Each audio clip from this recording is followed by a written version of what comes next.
श्री शिवाय नमस्तेभ्यम दोस्तों। जय माँ लक्ष्मी। माता लक्ष्मी की कृपा आप सब पर बनी रहे और हमेशा धन संपदा आपके घर में बनी रहे, इसी कामना के साथ आज का वीडियो हम शुरू करते हैं।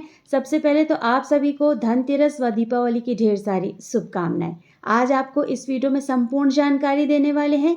मासिक धर्म यानी पीरियड की अवस्था में माताएं बहनें दीपावली की पूजा किस तरह से करेंगी।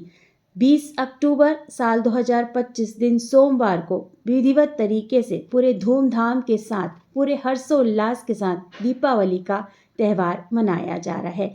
मान लीजिए ऐसे में मेरी किसी भी माताओं बहनों का मासिक धर्म आ जाता है, या दिवाली वाले दिन ही उनका मासिक धर्म आ जाता है, या फिर दिवाली के दिन उनके मासिक धर्म का दूसरा तीसरा चौथा दिन है, तो इस अवस्था में वे कैसे पूजा पाठ करेंगी व पूजा पाठ की तैयारियां कैसे करेंगी। क्योंकि दीपावली में बहुत ही ज़्यादा पूजा पाठ की तैयारियां करनी होती है, बहुत ही ज़्यादा काम होता है, तो ऐसे में वो सब कुछ कैसे संभाल सकती हैं, आज आपको इस वीडियो में संपूर्ण जानकारी देने वाली हूँ दोस्तों। तो वीडियो को पूरा ध्यान से अंत तक देखिएगा, सुनिएगा। वीडियो पसंद आ जाए तो वीडियो को छोटा सा एक लाइक कर दीजिएगा और साथ ही साथ अपने ही चैनल को ज़रूर से सब्सक्राइब कर दीजिएगा।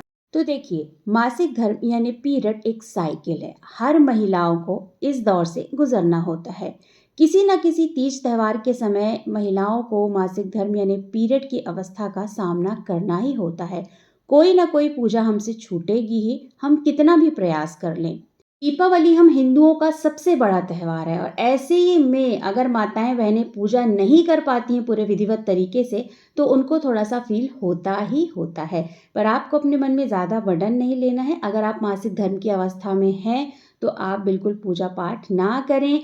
प्रश्न उठता है कि लक्ष्मी पूजन कैसे संपन्न होगा, हम इतनी तैयारी कर रहे थे, सब चीज़ें कैसे मैनेज होंगी। तो देखिए, दीपावली में तो वैसे ही सारा परिवार इकट्ठा होता है, एकजुट होकर पूजा पाठ करता है। तो ऐसे में आप अपने ऊपर बिल्कुल भी बर्डन ना लें। आपके घर के अन्य सदस्य जो हैं वो पूजा पाठ पूरे विधिवत तरीके से कर लेंगे। आप अपने मन में किसी भी प्रकार की खिन्नता मत लेकर आइए, क्योंकि एक नेचुरल वे है, इस दौर से हमको गुजरना ही है और कोई ना कोई पूजा पाठ जो है वो हमारी छूटती ही है।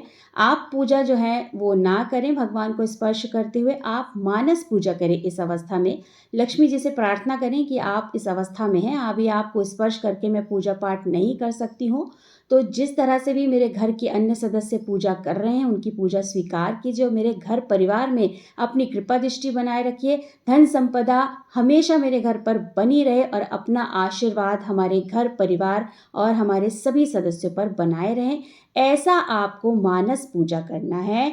और पूजा पाठ के स्थान से थोड़ा दूर रहकर आप मानस पूजा कर सकती हैं। बात कर लेते हैं कि आप ऐसी अवस्था में यानी पीरियड मासिक धर्म की अवस्था में आप दीप प्रज्वलित कर सकती हैं या नहीं कर सकती हैं, रंगोली वगैरह अपने घर में बना सकती हैं नहीं बना सकती हैं। तो देखिए, दीप प्रज्वलित करना भी एक पूजा पाठ के नियम के अंतर्गत ही आता है। हम दिवाली वाले दिन दीप प्रज्वलित करते हैं, दीप जलाते हैं, क्योंकि ये दीपों का ही त्यौहार है।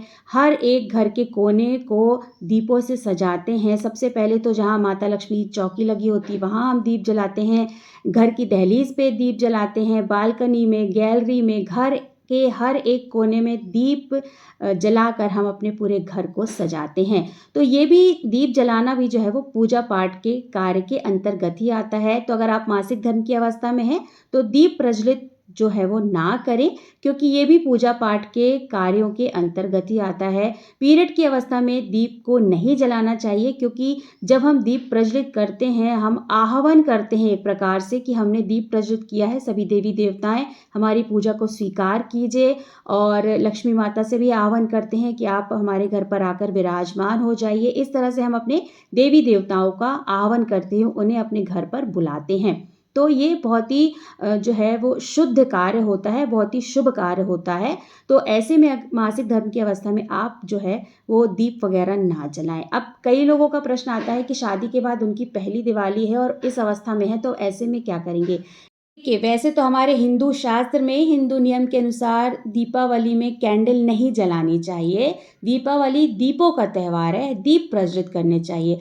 लेकिन शादी के बाद आपकी पहली दिवाली है और आप मासिक धर्म की अवस्था में हैं, ऐसे में आपको ये फ़ील हो रहा है कि आपने एक भी दिया नहीं जलाया है, तो ऐसे में आप मोमबत्ती जला सकती हैं। मार्केट में बहुत ही सुंदर-सुंदर जेल कैंडल और बहुत ही प्यारी-प्यारी सुगंधित मोमबत्तियाँ आती हैं। तो आप अपने मन को संतुष्ट करने के लिए और थोड़ा-सा अपने मन को प्रसन्न करने के लिए वो मोमबत्ती जला सकती हैं। लेकिन शास्त्र प्रमाणित नहीं है। हिंदू शास्त्र के अनुसार कैंडल यानी मोमबत्ती नहीं जलानी चाहिए। यहाँ पर मैं आपसे बार-बार आग्रह करूँगी।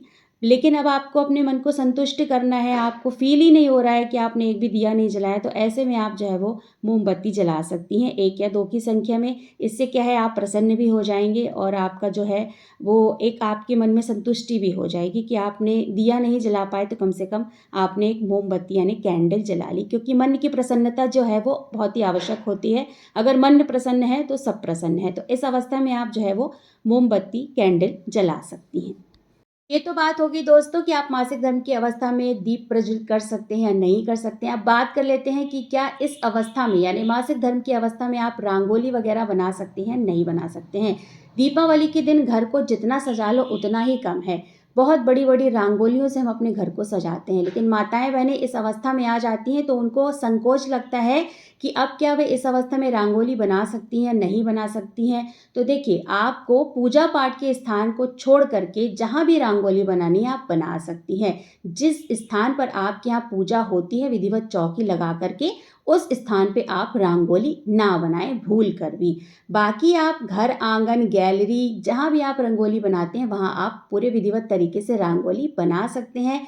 बस आपको पूजा पाठ के स्थान पर रंगोली नहीं बनानी है। इस बात का आपको विशेष ध्यान रखना है। तो पूजा पाठ के स्थान को छोड़ कर के बाकी आप घर के किसी भी कोने में, बालकनी में, घर के आंगन में, गैलरी में, छत पे जहाँ आपको रंगोली बनानी है आप बना सकते हैं। पूजा पाठ के स्थान पे ना बनाएँ और तुलसी जी के स्थान पर भी आप रंगोली ना बनाएँ। इस बात का आपको विशेष ध्यान रखना है। तो यहाँ पर मैंने मासिक धर्म यानी पीरियड से जुड़ी हुई सभी सवालों के जवाब आपको दे दिए हैं दोस्तों। आशा करती हूँ आपको सभी प्रश्नों के उत्तर मिल गए होंगे।